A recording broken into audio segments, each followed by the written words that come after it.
करिश्मा के ससुराल वालों को वैसे तो करिश्मा से कोई परेशानी नहीं थी, क्योंकि उसमें कोई बुरी आदत नहीं थी। लेकिन एक आदत थी जो अच्छी नहीं थी, और वो ये थी कि करिश्मा कभी किसी की कोई बात नहीं मानती थी। लेकिन अगर उसे अपनी कोई बात मनवानी हो तो जिद पर अड़ जाती थी। करिश्मा का पति अविनाश और करिश्मा के सास ससुर सब इस बात से बहुत परेशान थे। अविनाश, मुझे कुछ शॉपिंग करनी थी, आज शाम को जल्दी फ्री होकर घर आ जाना। करिश्मा, इस वक्त तो मेरे पास बहुत काम है। हम शॉपिंग के लिए अगले हफ्ते चलते हैं। नहीं, मुझे आज ही शॉपिंग के लिए जाना है, मतलब जाना है। करिश्मा, मैंने कहा ना, मेरे पास ऑफिस का बहुत काम है, मैं नहीं चल पाऊंगा। मैं कुछ नहीं जानती, अगर आप मेरे साथ शॉपिंग करने के लिए नहीं गए तो मैं अपनी मायके चली जाऊंगी। और तुम्हारी मम्मी की तबीयत पहले से ही खराब है, सोच लो कौन ध्यान रखेगा उनका। अरे बेटा, तुम कभी तो अपने पति की बात सुन लिया करो, एक हफ्ते में क्या बिगड़ जाएगा। मैंने कह दिया सो कह दिया, मैं झुकूंगी नहीं। शाम को अविनाश करिश्मा को शॉपिंग के लिए लेकर जाता है।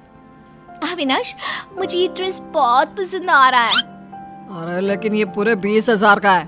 तो क्या हुआ, मुझे ड्रेस पसंद है और मुझे लेना है। करिश्मा, इस बार बजट थोड़ा गड़बड़ हो गया यार, अगले महीने तुम ये ड्रेस ले लेना। कभी तो अपनी जिद छोड़ दिया करो ना डार्लिंग। मैं यही ड्रेस लूंगी, कहा ना, मैं झुकूंगी नहीं।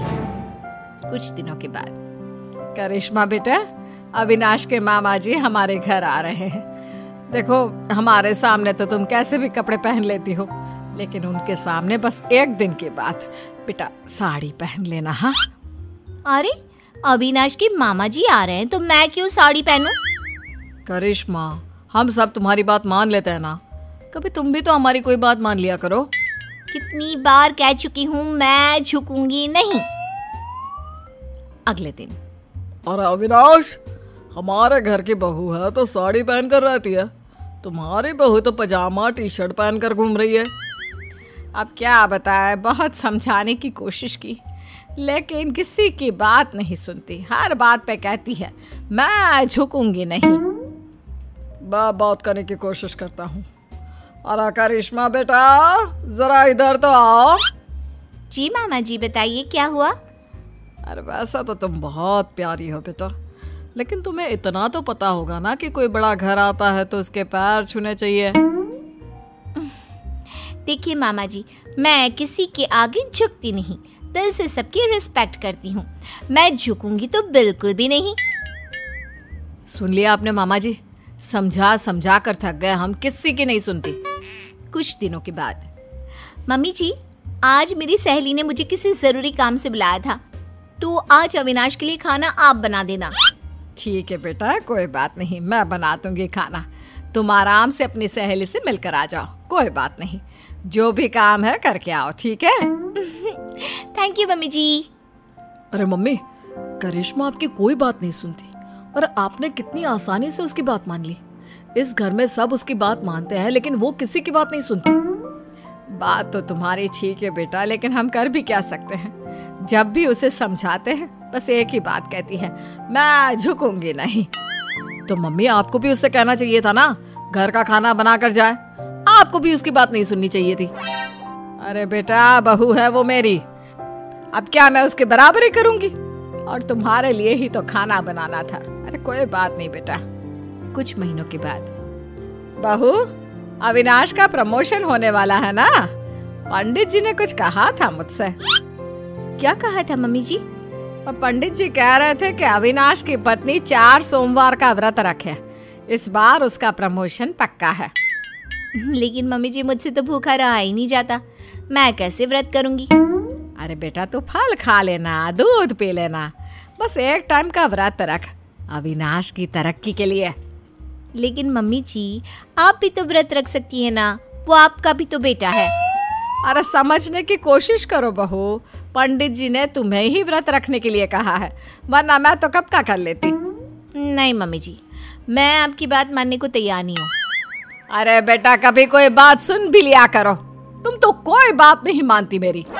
मम्मी जी, मैंने कह दिया ना कि मैं व्रत नहीं करूंगी तो नहीं करूंगी, कह तो चुकी हूँ कई बार कि मैं झुकूंगी नहीं। करिश्मा अपने परिवार में किसी की कोई बात नहीं सुनती, वो किसी की बात सुनकर उसे मानने के लिए तैयार ही नहीं होती। कुछ दिनों के बाद करिश्मा अपने पति अविनाश के साथ घूमने जाने का प्लान बनाती है। मम्मी जी, मैं और अविनाश 2 दिन के लिए बाहर घूमने जा रहे हैं, आपको कोई ऐतराज तो नहीं है ना?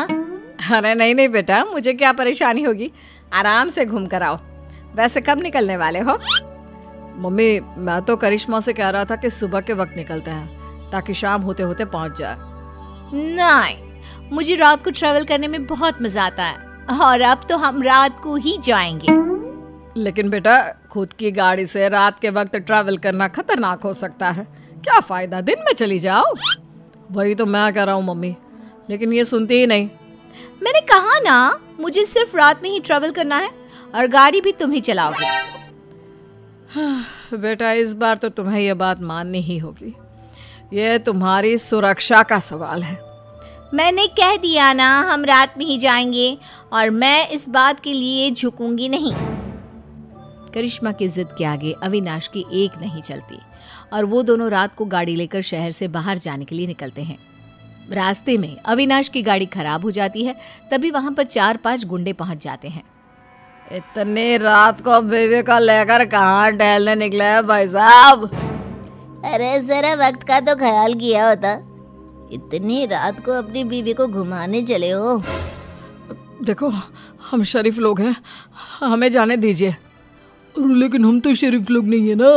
अपनी मैडम से बोलो अपने गले का हार और ये सोने की चूड़ियां चुपचाप उतार कर दे दे।